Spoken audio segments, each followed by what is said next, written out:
September 24, 1942, inside Hitler's headquarters in East Prussia. Tension hung like smoke in the air. General Franz Halder, chief of the German General Staff, stood before the Führer with a stack of maps and supply charts. The subject was Stalingrad. The facts were plain, and they were grim. The German Sixth Army required 700 tons of supplies each day. The roads, railways, and air corridors could barely carry 300 on their best days. Soviet reinforcements were crossing the Volga every night. Winter was closing in fast, and the flanks were guarded by Romanian and Italian units with outdated equipment and little ammunition. Halder presented his findings clearly and without emotion. Hitler interrupted, his temper rising. To him, the numbers were meaningless. He believed wars were won by will, not arithmetic. Halder repeated his warning one last time. Hitler slammed his fist against the table and accused him of defeatism. The room froze. No one spoke. By the end of the day, Halder was dismissed. His 4 years as chief of the General Staff ended not with honor, but with silence. Franz Halder was not a man of politics or passion. He was a soldier shaped by decades of service, a strategist who valued precision and logic.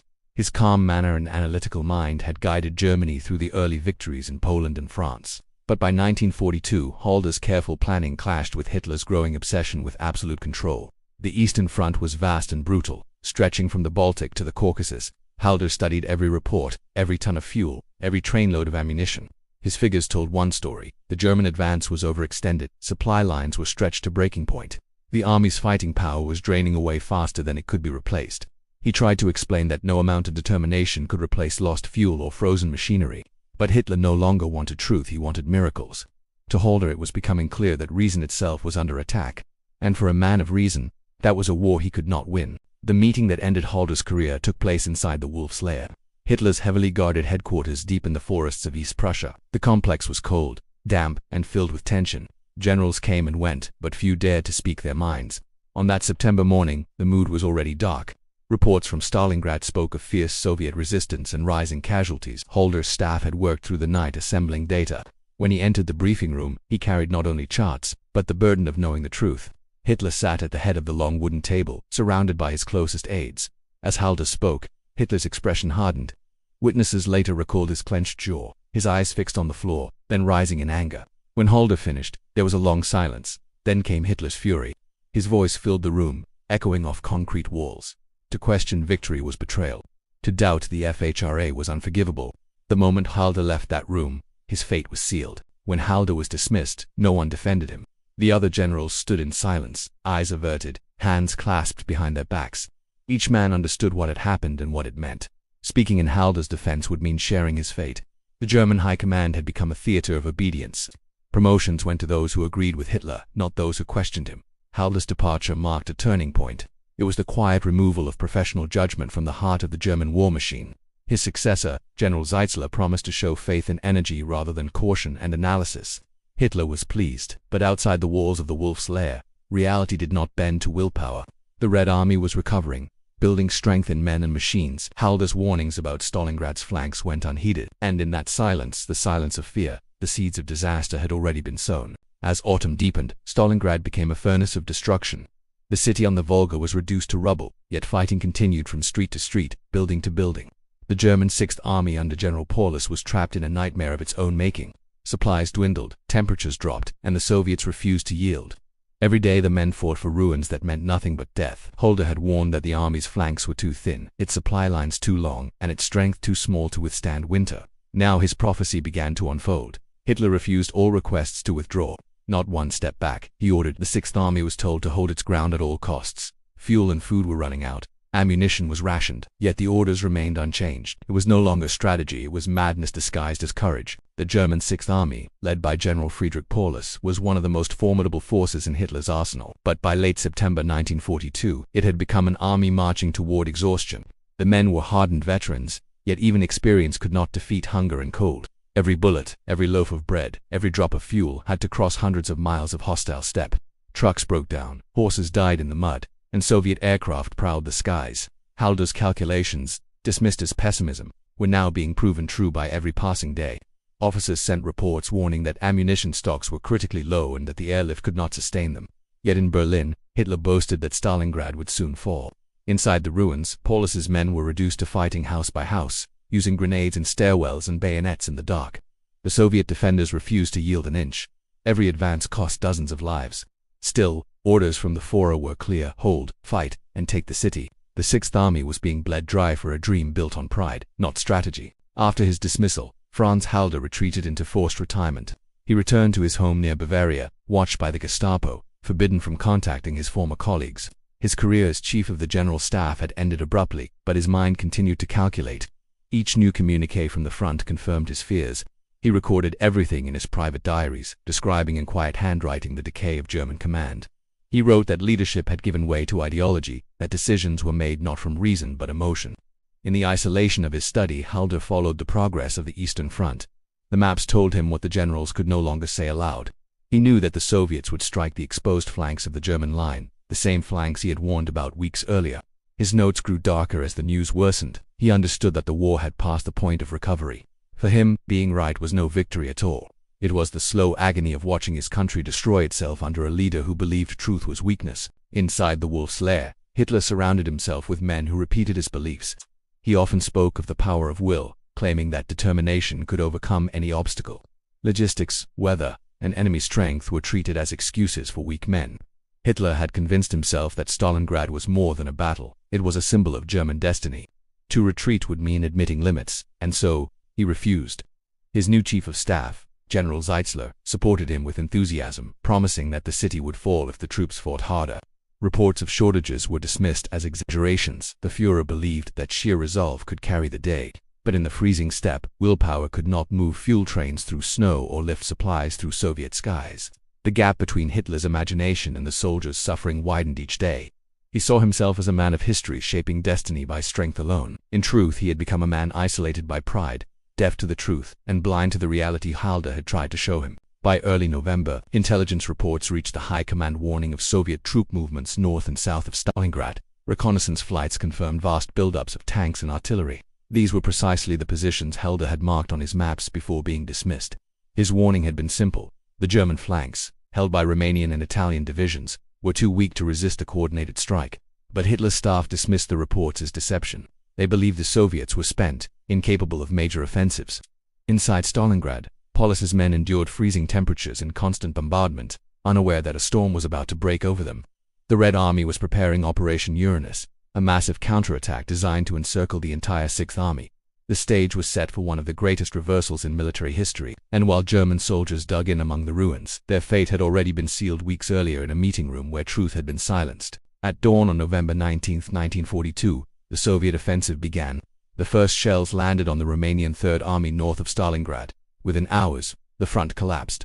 Thousands of Romanian soldiers fled or were captured as Soviet tanks poured through the gaps.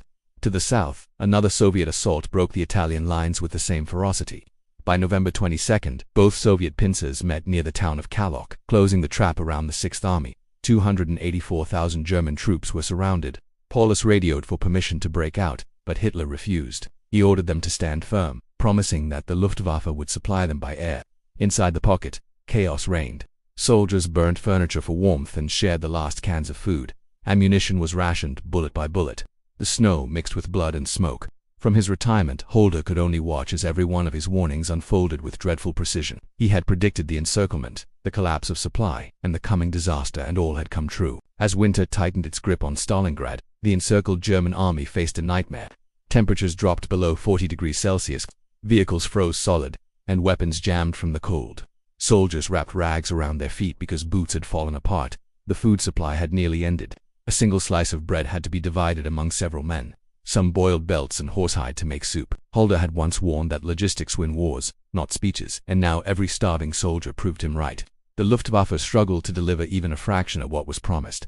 Pilots flew through blizzards and anti-aircraft fire to drop crates that often shattered in the snow. Hitler still refused withdrawal. He told Paulus to fight to the last man, to turn Stalingrad into a fortress that would never fall. Inside the ruins, discipline began to crumble. Letters from home spoke of hunger in Germany and fear of Allied bombing.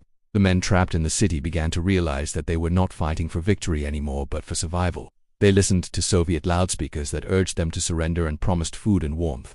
Few believed it, but the temptation grew stronger each day. In the safety of his headquarters, Hitler refused to believe the reports coming from Stalingrad. His staff brought him updates showing collapsing defenses and starving troops, yet he insisted that the airlift would succeed. He compared the situation to past battles where faith had triumphed over odds. He believed that history favored those who refused to yield. Around him, few dared to disagree. Generals nodded in silence as the Führer spoke of destiny and sacrifice. They knew that contradicting him could end their careers or worse. Franz Halder had already paid that price. The myth of invincibility had become stronger than truth itself. Hitler still spoke of taking the city fully, even when Soviet armies surrounded it on all sides. He dismissed every plea for breakout, claiming that relief forces would soon arrive. Yet the relief that came was too little and too late. Inside the encirclement, Paulus's army began to disintegrate. Units vanished in the ruins, swallowed by cold and hunger. Faith could not fuel trucks or load supply planes. The longer Hitler refused to accept reality, the deeper his army sank into ruin. For the men of the Luftwaffe, the mission to supply Stalingrad became a death sentence in the sky. Each day, transport planes took off loaded with food, ammunition, and medicine. Most never made it. Soviet fighters dominated the air, and flak guns turned the approach routes into corridors of fire. Pilots flew through clouds of smoke and snow, landing on makeshift strips under artillery fire. When they did manage to unload supplies, the cargo often amounted to less than 1/5 of what the army required. The promised 700 tons per day became barely 100. The men on the ground waited for planes that never came. Desperate soldiers marked drop zones with burning barrels, hoping that at least a few crates would fall near them. Many of those crates broke open on impact, spilling food into the snow where hungry men fought each other for scraps. The airlift had been doomed from the start, just as Halder had said. Yet in Berlin, Hitler's propaganda claimed that the supply operation was a success. Newspapers printed stories of heroism but not of starvation. The truth was hidden behind illusion until it was too late to change anything. In December, the Germans launched a desperate attempt to rescue the trapped Sixth Army. It was called Operation Winter Storm. General Erich von Manstein led the relief force, advancing from the south with tanks and infantry through blizzards and enemy fire. The soldiers fought bravely, covering mile after mile of frozen terrain. But the Soviets had anticipated the move. They struck at the flanks of Manstein's advance, forcing him to halt only 50 miles from the pocket.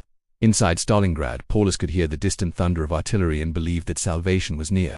He radioed to Hitler, pleading for permission to break out and meet Manstein's army halfway. The answer was the same: hold your ground. Hitler feared that retreat would tarnish the image of German strength. Paulus obeyed, trapped by his loyalty and sense of duty. Within days, the relief effort stalled, crushed by superior Soviet numbers and endless snow.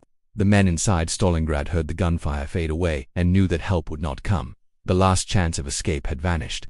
What remained was silence and despair. By January 1943, the Sixth Army had ceased to function as a fighting force. Entire divisions existed only on paper. The wounded lay freezing in cellars without medicine or hope. Ammunition was nearly gone, and rations had been reduced to a handful of breadcrumbs each day. Soviet loudspeakers broadcast messages urging surrender, and leaflets promised food and mercy. Paulus hesitated, bound by orders that forbade capitulation. He had been promoted to field marshal, a title Hitler believed would compel him to fight to the end, since no German field marshal had ever surrendered. But Paulus saw the truth. His men were dying for nothing. On January 31st, he finally agreed to lay down arms. When Soviet troops entered his command post, they found a man pale and silent, seated among maps of a city that no longer existed. The once proud Sixth Army was gone. Out of nearly 300,000 soldiers, only a fraction survived to be taken prisoner. Most would never see home again. Halder's prediction had become a reality written in blood and snow. From his forced retirement, Halder watched history unfold exactly as he had predicted. The surrender of the Sixth Army proved that his calculations had been correct. He had warned that the army could not survive Stalingrad without adequate supplies, and now the frozen corpses and starving survivors confirmed every number he had written. Halder recorded every detail in his diaries, noting the contrast between professional military advice and Hitler's ideological obsession. Generals who had supported him privately now admitted that they had been afraid to speak out. The Wehrmacht had punished competence and rewarded loyalty. Every soldier trapped in the ruins of Stalingrad became evidence of the danger of blind obedience. Halder's warnings about Romanian and Italian units being weak had also proven true. Soviet forces had smashed through their flanks, creating the encirclement he had foreseen. The man who told the truth had lost everything, but history had validated him. His dismissal became a symbol of what happens when leaders prioritize pride over reality. The tragedy of Stalingrad was more than numbers and strategies. Every calculation represented a human life. Soldiers froze in the snow, scavenging for scraps of food. Medics worked in darkness, improvising bandages and feeding the sick with whatever could be found. Letters from home piled up, often never reaching the front. Families waited for news that would never come. The Sixth Army, once a symbol of German might, had become a monument to suffering. Those who survived were scarred physically and mentally for the rest of their lives. The officers who had ignored Halder's warnings were haunted by guilt. Orders had turned men into statistics, and loyalty to ideology had replaced concern for human life. This was the true cost of firing Halder and silencing voices of reason. The firing of Halder offers a timeless lesson in leadership. Leaders who refuse criticism and punish truth-tellers invite disaster. Hitler's insistence on ideology over logistics created a catastrophe that could have been avoided. Competent officers were silenced while yes-men were rewarded. Decisions made for pride or appearance rarely serve practical ends. Halder's experience demonstrates that expertise must be respected, and honesty must be protected. Organizations that prioritize loyalty over ability eventually fail, sometimes with terrible consequences. Stalingrad became a textbook case in how ignoring reality can destroy even the most powerful forces. The encirclement of the Sixth Army at Stalingrad changed the course of World War II. It was the first time the Wehrmacht suffered such a decisive defeat. Hitler's refusal to heed professional advice shifted momentum to the Soviet Union. After Stalingrad, German forces would be on the defensive for the remainder of the war. The loss weakened morale and exposed vulnerabilities that the Allies would later exploit. Halder's dismissal highlighted how ideology and ego can override military logic. The tragedy became a lesson for generations of officers and historians, illustrating that intelligence, mathematics, and experience are as important as courage in battle. Stalingrad was not only a defeat in the field but a warning about the cost of punishing truth. Franz Halder's story remains relevant beyond the battlefield. He showed that truth-telling is dangerous when it contradicts authority, yet it is essential for survival and success. The destruction at Stalingrad could have been mitigated had leaders listened to reason. Halder's diaries, now historical records, revealed the consequences of ignoring expertise. The human, military, and strategic costs were immense. When ideology triumphs over reality, catastrophe follows. Stalingrad became a warning and a symbol. The most dangerous battles are sometimes those fought not with weapons but with the truth. Halder's voice may have been silenced, but history remembers the man who dared to speak reality into the ears of a dictator who refused to listen. His legacy serves as a reminder that competence and honesty must never be undervalued, and that ignoring reality carries a price no leader should ever hope to escape.